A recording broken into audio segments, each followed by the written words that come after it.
Well, hey, everybody, this is Tanner Mulvihill over at Bayfield Home Loans, and I'm joined by real estate superstar and homeowner in Embrey Mill. And Marley Green with Century 21 New Millennium. And you got your sign back up. I love it. A home for everyone in Embrey Mill. Yep, we're back in my house again for this one. Last time we were over in my listing on Frisia, but back with my letterboard. Perfect. Well, let's go ahead and kick this off. We're going to talk about, there's four that we're going to talk about today for the people. And the first one we're going to get pulled up. That is going to be 1062 Aspen Road. So tell me what's going on with this. So this one closed. Tell me about how it went. Yep, so this one closed, and normally this is our slow season. Yeah. So we do tend to see homes sit on the market a little bit longer. It's not a reason to panic. Nothing is falling down or anything like that. But this one was interesting because it actually closed for $22,000 higher than it listed for.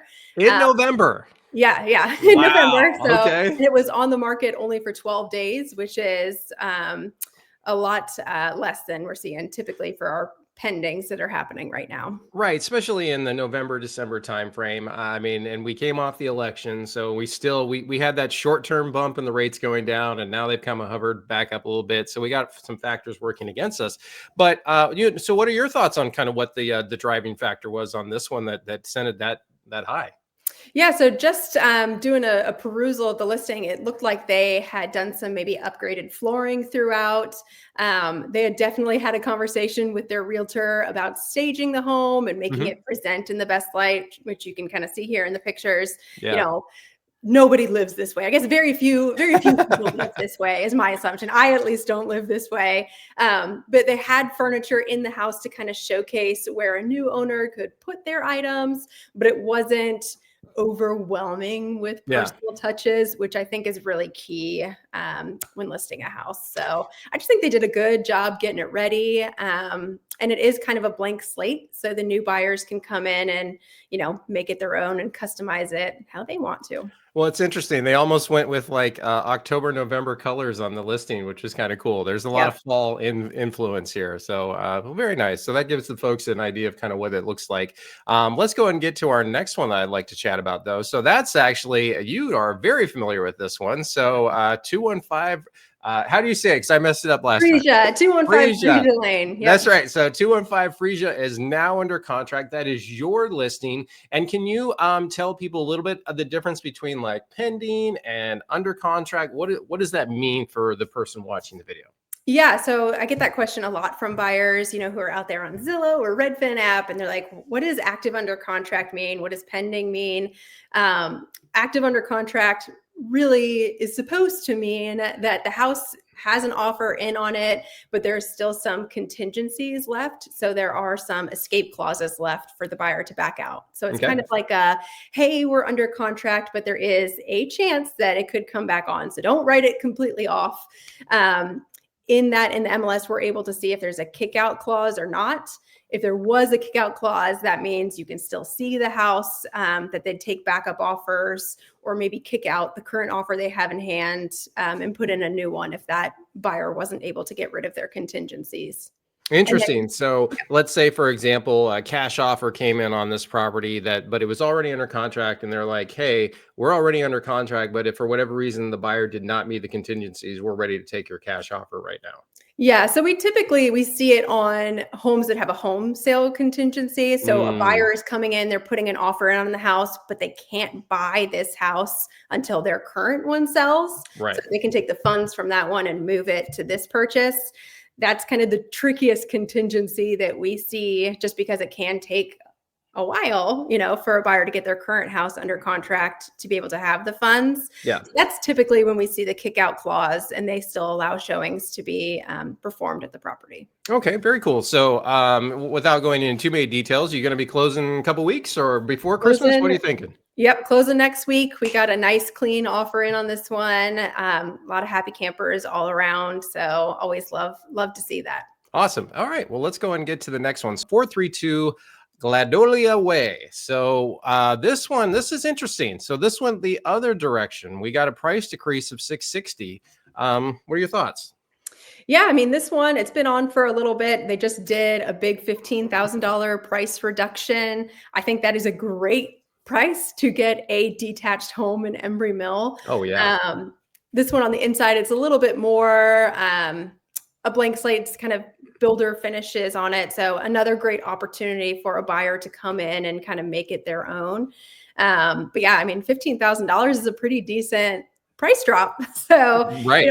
it is the slowest season right now, but hopefully that is something that'll entice a couple more buyers to come in and maybe even bid it up from that price. You never know. That's right. And my thoughts on price drops, and then I'll kind of get your thoughts as the agent side. So for me as a lender, it seems like if you're going to do a price drop, you're better to get ahead of the curve than behind it. And what I mean by that is, so let's say I have a house in Embry for 700, instead of dropping it like $5,000, just like bite the bullet and make a bigger splash, I guess I would say, to try to get more incentive right out of the gate for people to come in and buy the house.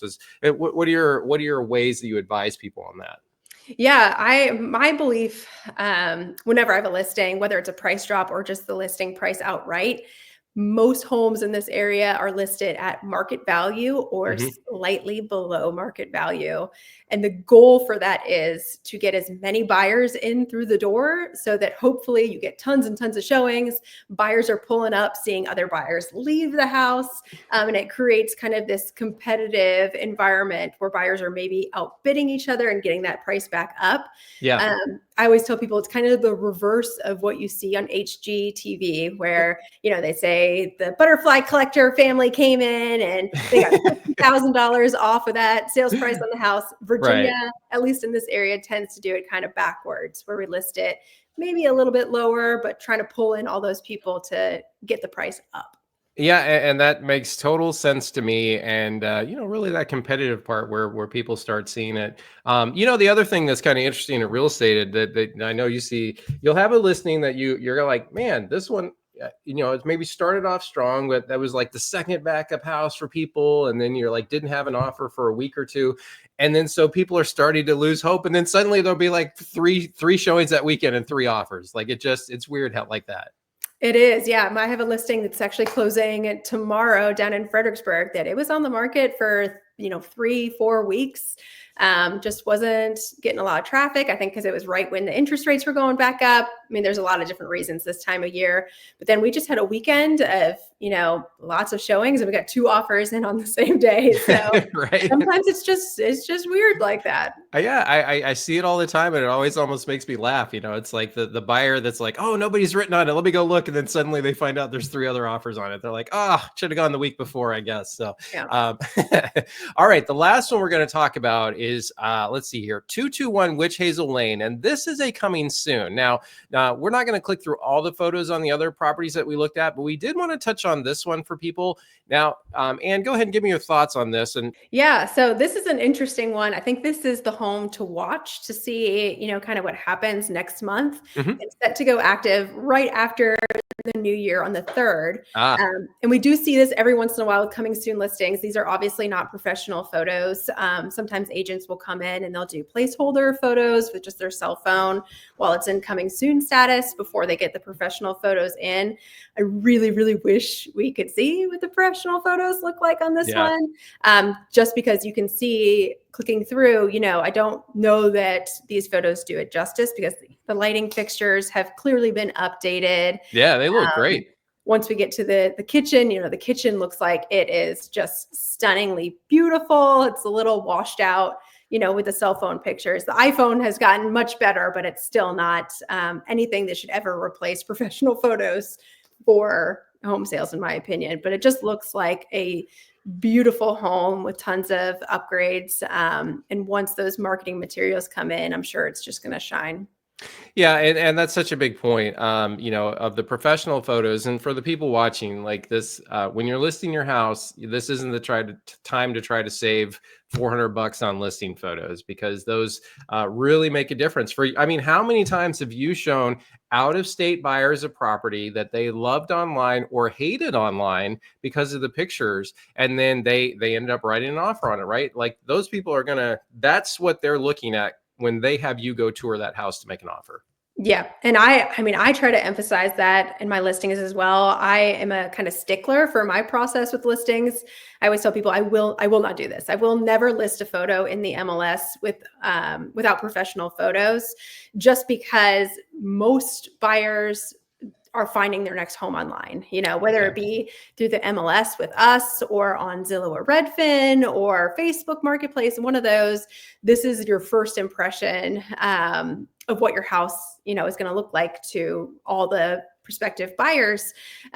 So for me, it's really important to do the professional photos, do the video, little dollhouse, Matterport walkthrough tour, Yeah. video tours, all the multimedia to me is just so important to get that out to buyers when the home goes into the MLS, just because from a buyer perspective, they're sent homes that match their criteria from their realtors. Sometimes they get suspicious and they want to know why, there aren't more photos of the inside or why Oh certain things yeah. haven't been listed. And the reality of it is, if they look at your listing and there are no photos and they trash that listing in the MLS, once you do upload the beautiful photos or you set it to go active and the status changes, if they've trashed that listing, they're not going to see it again. It's already done and gone. So I am a little bit of an anxiety riddled person and a control freak. So I just never want that to happen for my listings. So it would be really great to be able to go back to this listing once the professional photos are in. Yeah, absolutely. I mean, just looking at this, we got very nice pavers in the backyard. It looks like, with a nice covered, gazebo area.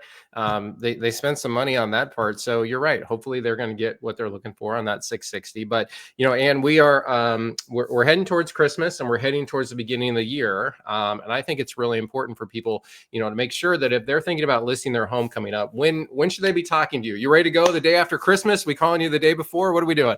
I say as soon as possible. That's As what soon I as always tell possible. my sellers, because, the most important thing is to get your realtor in the door as quickly as you can in the process, just to do like a quick walkthrough. Like, does not have to be fancy. We understand, like we said at the beginning of this video, that nobody lives the way we see photos listed online, but it's just important to give yourself as much time as possible to get it list ready.